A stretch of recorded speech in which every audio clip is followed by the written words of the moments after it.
Hello, അസ്സലാമു അലൈക്കും. ഇന്ന് ഞാനിത് അടിപൊളി ചിക്കൻ റെസിപ്പിയാണ് കാണിക്കുന്നത്. ഇത് ചപ്പാത്തിയുടെ കൂടെയും പൊറാട്ടയുടെ കൂടെയൊക്കെ കഴിക്കാൻ നല്ല രുചിയാണ്. അപ്പോൾ നമുക്കിത് ഉണ്ടാക്കുന്നത് എങ്ങനെയാണെന്ന് നോക്കിയാലോ. അതിനായിട്ട് ഞാൻ അര കിലോ ചിക്കനാണ് എടുത്തിരിക്കുന്നത്. ഇതിലോട്ട് 1/2 ടേബിൾ സ്പൂൺ മുളക് പൊടിയും 1/2 ടീസ്പൂൺ മഞ്ഞൾപ്പൊടിയും 1/2 ടീസ്പൂൺ ഇഞ്ചിയും വെളുത്തുള്ളിയും പേസ്റ്റ് ആക്കിയതും 1/2 ടീസ്പൂൺ ഉപ്പും ചേർത്തിട്ട് എന്നിട്ട് ഒരു 5 മിനിറ്റ് മാരിനേറ്റ് ചെയ്ത് വെക്കുക. അതിനുശേഷം ചിക്കൻ പൊരിച്ചെടുക്കുക.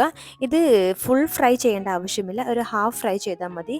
നമ്മളിത് വീണ്ടും കുക്ക് ചെയ്യുന്നുണ്ട്, അപ്പോൾ അതുകൊണ്ട് ഇപ്പം നമുക്ക് ഹാഫ് ഫ്രൈ ചെയ്തിട്ട് കോരിയെടുക്കാം. ഞാൻ ചിക്കനെല്ലാം മൊത്തം കോരിയെടുത്തിട്ടുണ്ട്.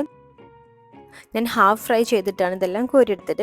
ഇനി അതിന് ശേഷം ഒരു പാനിലോട്ട് അല്പം ഓയിൽ ഒഴിച്ച് കൊടുത്തതിന് ശേഷം 2 മീഡിയം സൈസ് സവാള ഞാൻ എടുത്തിട്ടുള്ളത്. അത് ഞാൻ പാനിലോട്ട് ഇട്ട് കൊടുത്ത് നന്നായിട്ട് വഴറ്റി കൊടുക്കുക. നന്നായിട്ട് വഴന്ന് വരണം. എന്നിട്ട് അതിലോട്ട് ഞാൻ 1/2 ടീസ്പൂൺ ഇഞ്ചിയും 1/2 ടീസ്പൂൺ വെളുത്തുള്ളിയും പേസ്റ്റ് ആക്കിയത് ചേർത്ത് കൊടുത്തിട്ടുണ്ട്. ഒരു 3-4 പച്ചമുളകും പിന്നെ അരിഞ്ഞത് ചേർത്ത് കൊടുക്കുക.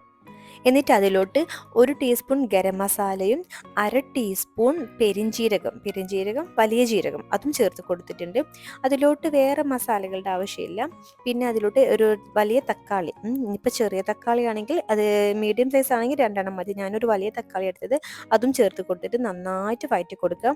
നന്നായിട്ട് ഉടഞ്ഞിരിക്കണം. എന്നിട്ട് അതിലോട്ട് നമ്മുടെ കറിവേപ്പിലയും മല്ലിയിലയും ഒക്കെ ചേർത്ത് കൊടുക്കുക. എന്നിട്ട് നന്നായിട്ട് എല്ലാം വഴറ്റി കൊടുത്തിട്ട് ആവശ്യത്തിന് ഉപ്പും ചേർത്ത് കൊടുക്കണേ. ഉപ്പ് നിങ്ങളുടെ ആവശ്യത്തിന് ചേർത്താൽ മതി. ഉപ്പ് ചേർത്ത് കൊടുത്തിട്ട് അതെല്ലാം കൂടെ നന്നായിട്ട് ഇളക്കിയതിന് ശേഷം അതിലോട്ട് ഞാൻ ചേർക്കുന്നത് കെച്ചപ്പാണ്. നമ്മൾ ടൊമാറ്റോ കെച്ചപ്പ് ഞാൻ ചേർക്കുന്നുണ്ട്. ഒരു 2-3 ടേബിൾ സ്പൂൺ നമുക്ക് ടൊമാറ്റോ കെച്ചപ്പ് ചേർത്ത് കൊടുക്കാം. അപ്പോൾ ഇത് ചേർക്കുമ്പോൾ നമ്മുടെ കറിയുടെ രുചി അങ്ങ് മാറാണ്. സാധാരണ നമ്മൾ ഉണ്ടാക്കുന്ന ചിക്കൻ കറിയിൽ നിന്നും ഒരു വെറൈറ്റി ടേസ്റ്റ് വരും ഇങ്ങനെ നമ്മൾ ചെയ്തുണ്ടാക്കുമ്പോൾ.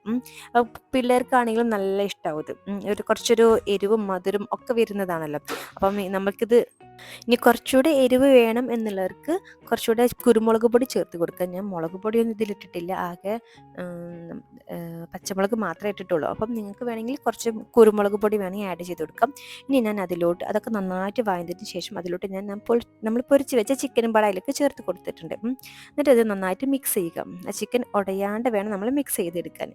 നന്നായിട്ട് അതിനെ അതിൻ്റെ മസാലക്കൂട്ട് എല്ലോടത്തും എത്തുന്ന രീതിയിൽ നമ്മൾ നന്നായിട്ട് ഇളക്കി കൊടുക്കുക. എന്നിട്ട് നമ്മളതിനെ മൂടി വെച്ചിട്ട് വേണം ഒന്ന് കുറച്ച് കുക്ക് ചെയ്തിടണം. നമ്മൾ ഹാഫ് ഫ്രൈ ചെയ്തെടുത്തതല്ലേ, അപ്പം ഈ മസാലക്കൂട്ടിൽ കിടന്നിട്ട് അത് ഒന്നുകൂടെ ഒന്ന് വെന്ത് വരണം. അപ്പം അതിനായിട്ട് നമ്മൾ അടപ്പ് വെച്ചിട്ട് ഒരു 15 മിനിറ്റോളം നമ്മൾ അടച്ച് വെച്ചിട്ട് വേവിച്ചെടുക്കുക.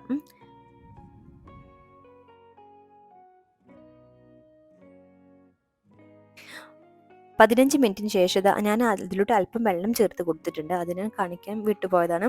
അല്പം നമ്മൾ വെള്ളം ചേർത്ത് കൊടുക്കണം, അത് ഒന്ന് അതിൽ കിടന്ന് നന്നായിട്ട് വെന്ത് വരാൻ വേണ്ടിയിട്ട്.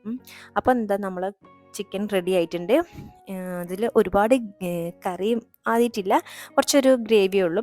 അപ്പം ഇത് നമ്മൾ ചപ്പാത്തിയുടെ കൂടെ ആണെങ്കിലും പൊറാട്ടയുടെ കൂടെയൊക്കെ കഴിക്കാൻ നല്ല രുചിയാണ്. ഒരുപാട് സ്പൈസി അല്ല, നല്ല ആവശ്യത്തിന് എരിവുണ്ടേനും ഒരു ചെറിയൊരു മധുരം ഒക്കെ വരുമ്പോൾ നല്ലൊരു രുചിയാണ്, നല്ലൊരു പ്രത്യേക ടേസ്റ്റ് വരുന്നുണ്ട്. അപ്പം നമ്മുടെ സംഭവം അതാ റെഡി ആയിട്ടുണ്ട്. നല്ല അടിപൊളിയായിട്ട് ചിക്കനൊന്നും ഉടഞ്ഞിട്ടൊന്നുമില്ല, നല്ല സൂപ്പറായിട്ടുണ്ട്. നല്ല രുചിയാണ് കഴിക്കാൻ. എല്ലാവരും ട്രൈ ചെയ്യുക. ഇഷ്ടമായാൽ ഒന്ന് ലൈക്ക് അടിച്ച് സപ്പോർട്ട് ചെയ്യുക.